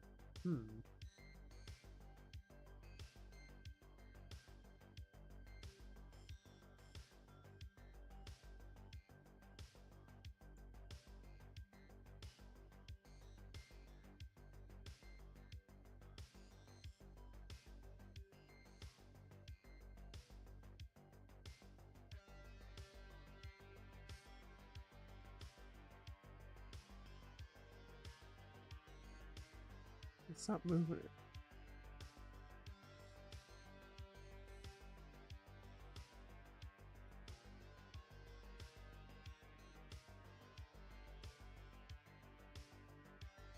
Ah, I see why. There has to be a semicolon there. There we go. That's what it was. Let's change this back to 460. Store. Refresh. Okay, we need to go a little higher. Let's go 400. See if that does it. That's almost there. Let's do 420. Store. There we go, right on top. Alright, so now I need to change test me to click me, and let's change the opacity, a couple zeros into there, hit store, deliver exploit to victim. Solve. Easy, bro. Easy. I'm actually liking this clickjacking stuff now all of a sudden. Multi-step clickjacking. Attacker manipulation of inputs in a target website may necessitate multiple actions. For example, an attacker might want to trick a user into buying something from a retail website, so items need to be added to a shopping basket before the order is placed. These actions can be implemented by an attacker using multiple divisions or iframes. Such attacks require considerable precision and care from the attacker perspective if they are to be effective and stealthy.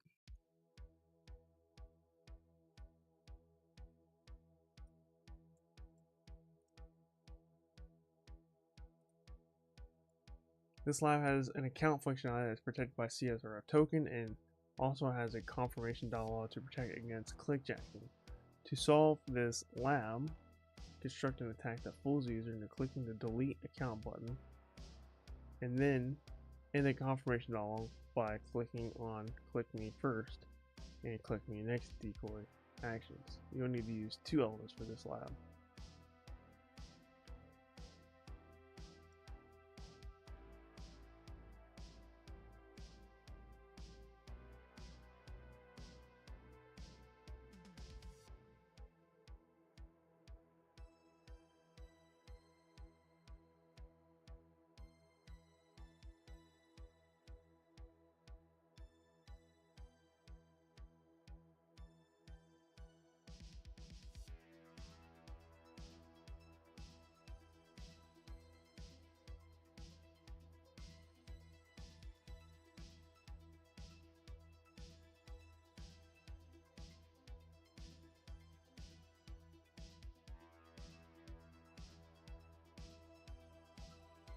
Alright, let's try this.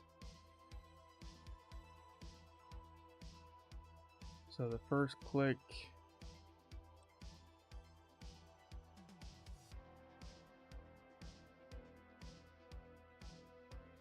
$500.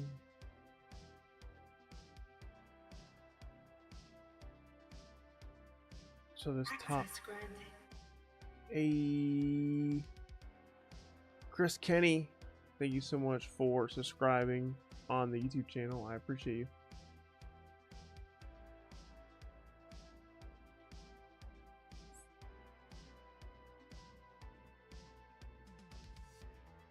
$460, side value 180.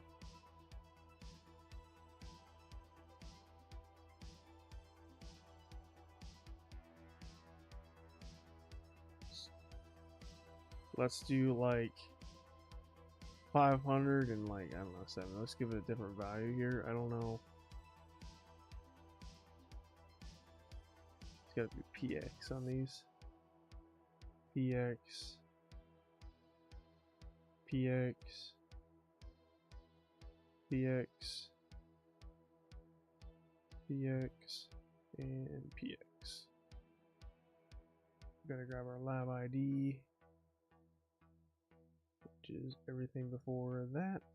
Copy that. Lab ID. Store. And let's go ahead and view the exploit here.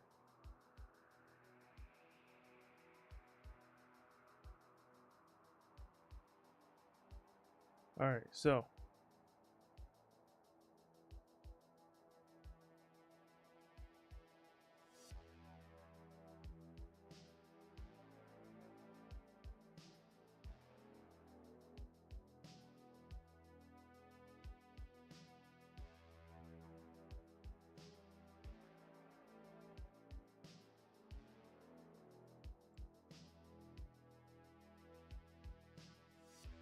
we need to move test me first further down.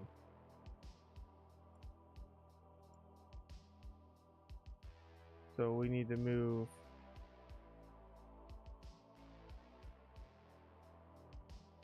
let's change the word test to click.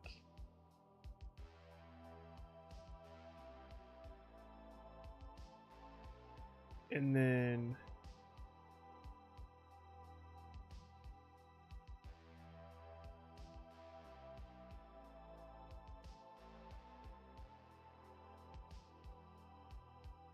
where was that at? I think I need to move it down a little bit. Let's move it down like, I don't know. Maybe like 515 and then maybe like 70, maybe like 65.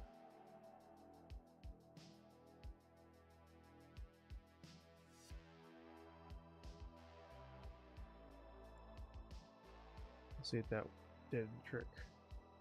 Click me first is on where I want it to be. So we gotta delete me account. Now I need to do click me next and put it up here where this yes is.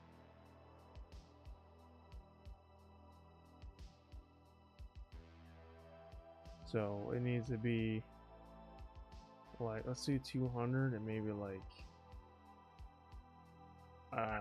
90. Do store. Hit refresh on this. Okay, so click me first. Delete account. So I need to move this over more and then down. So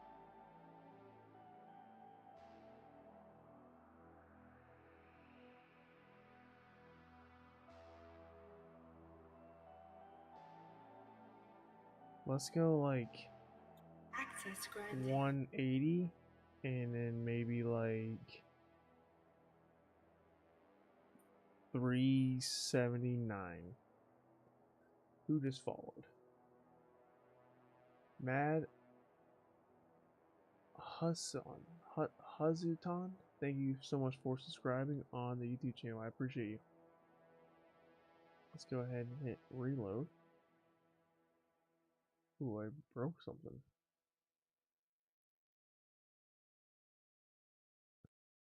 Oh, that's because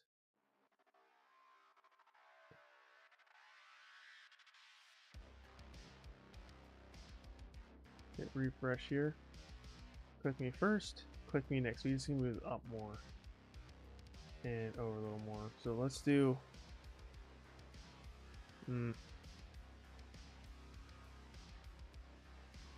up more. Let's try like 320 and then maybe like 220. Let's try that. That looks closer. We're close. That's probably close enough.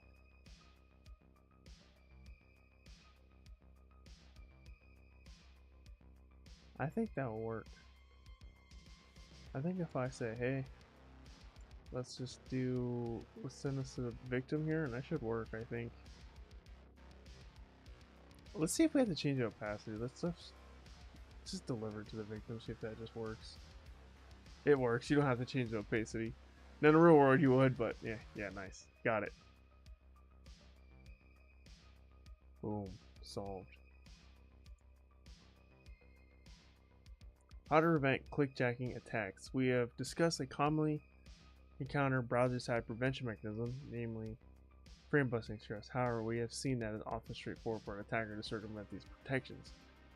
Consequently, server-driven protocols have been devised that constrain browser iframe usage and mitigate against clickjacking. Clickjacking is a browser-side behavior, and its success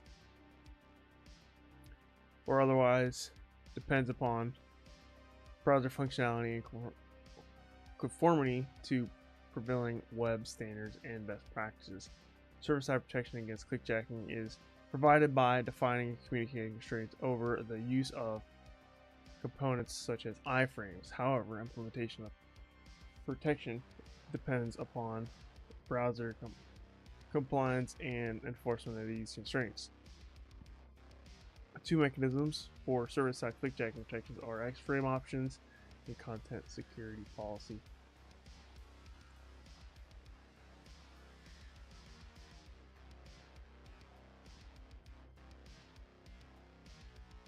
X-frame options. X-frame options was originally introduced as an unofficial response header to Internet Explorer 8 and was rapidly adopted within other browsers. The header provides the website owner with control over the use of iframes or objects so that the inclusion of a web page within a frame can be prohibited by the deny directive. X-frame options deny. Alternatively, framing can be restricted to the same origin as the website using the same origin directive. X-frame options same origin. Or to a named website using the allow form directive. Allow form normalwebsite.com. X-frame options is now implemented consistently across browsers. The allow form directive is not supported in Chrome version 76 or Safari 12, for example. However, that's crazy that there's that many Chrome versions. However, when properly aligned in conjunction with content security policy as part of the multi-layer defense strategy, it can provide effective protection against clickjacking attacks. Content Security Policy, CSP. Content Security Policy is a detection and prevention mechanism that provides mitigation against attacks such as cross-site scripting and clickjacking. Content Security Policy is usually implemented in the web browser as a return header of the form. Content Security Policy, where policy is a string of policy directives separated by semicolons. The CSP provides the client browser with information about permitted sources of web resources that the browser can apply to the detection and interception of malicious behaviors. Content Security Policy continued. The recommended clickjacking protection is to incorporate frame ancestor directives in application content security policy. The frame ancestors none directive is similar in behaving to the X-frame options deny directive. The frame ancestors self directive is broadly equivalent to the X-frame options same origin directive. Following CSP whitelist frames to the same domain only. Content security policy frame ancestor self. Alternatively, framing can be restricted to named sites. Content security policy frame ancestors normal website.com. To be an effective against clickjacking and cross-site scripting, CSPs need careful development, implementation, and testing, and should be used as part of a multi-layer defense strategy. There we go. We are done. Well done. You completed clickjacking, UI redressing. Nice. We're done. Find new learning path. Another one down, guys. Thank you so much for hanging out, tuning with me. I know it was frustrating at first. I was like, what the heck am I doing? But then once I figured it out, I was on a roll.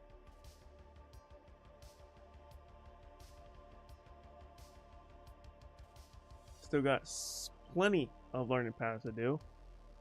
I've been doing the short ones. I chose the short one today because I'm just sick, guys, and I wanted a shorter stream, to be honest with you.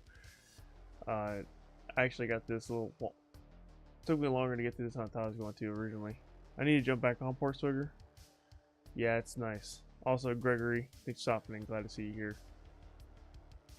Yeah, I don't know what I want to do after I get all these done. I know there's other trainings you can do on here. that's not part of a learning path. So once I get the learning path done, then I'll probably just start doing the rest of the labs that aren't part of learning paths. There's plenty of labs that are part of learning paths because they got like expert level ones that are harder than these. So probably just take it to the next level. But I still got plenty to do. I mean, each learning path is a stream in itself, and some of these other ones, like for example, like this has got 49. Like it took us 2 hours to do 19 steps. So something like this might take multiple streams. Same thing for like something like this one, 55. So stuff like that probably gonna take multiple streams, especially prototype pollution. I don't even know what that is, bro. 65. I don't even know what prototype pollution is. Oh man. Well, we'll get there eventually. Which is good because I'm learning stuff. Like I didn't know anything about clickjacking before. GraphQL, I need to get into that. LLM attacks, that's the first time I ever done. That's what this platform is good for, is like for me to experience things that I haven't really tested with, which is nice. I see you got the post-military beard. I'm loving mine. Yeah, I just figured, let's just grow it out and see what happens here, see what it looks like, I'm not even maintaining it, I'm just letting it grow, man. Seeing what it looks like. And maybe once it gets a little longer, I might trim it a little bit and try to make it look better, but yeah. I don't know if I'm loving it. It's definitely different, that's for sure. I'm not used to like food getting stuck in my mustache and my beard. Like that's like new. That's like a whole new thing for me. I'm like, oh my gosh, there's food in my beard. It's food, piece of mayonnaise in my mustache, But yeah. This is the first time I've been able to grow a beard in my adult life, actually. Because even before I joined the military, I wasn't allowed to have facial hair due to my work. So, this is the longest it's ever been.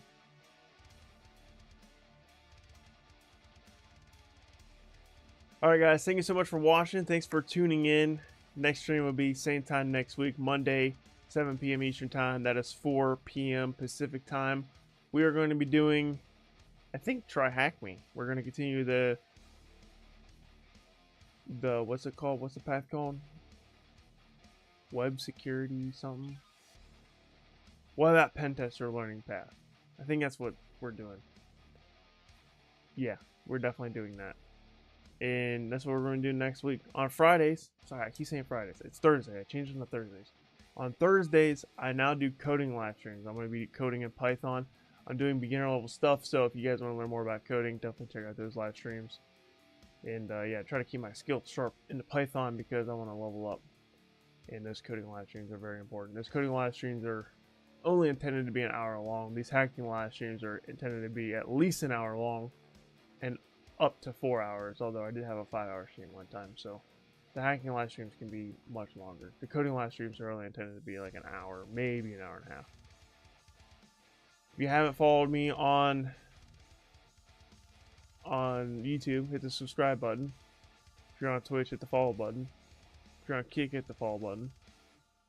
And check out my podcast, The Hacker's Cache. New episodes drop every single Wednesday. It's on all platforms, as well as YouTube. Once again, guys, thanks for watching. Thanks for hanging out. You guys are awesome. Thanks, Waterdog, for being amazing. Thanks for sharing the stream like you do every single time. I really do appreciate that. And I'll see you guys next time. Till then, this is Kyser, signing off.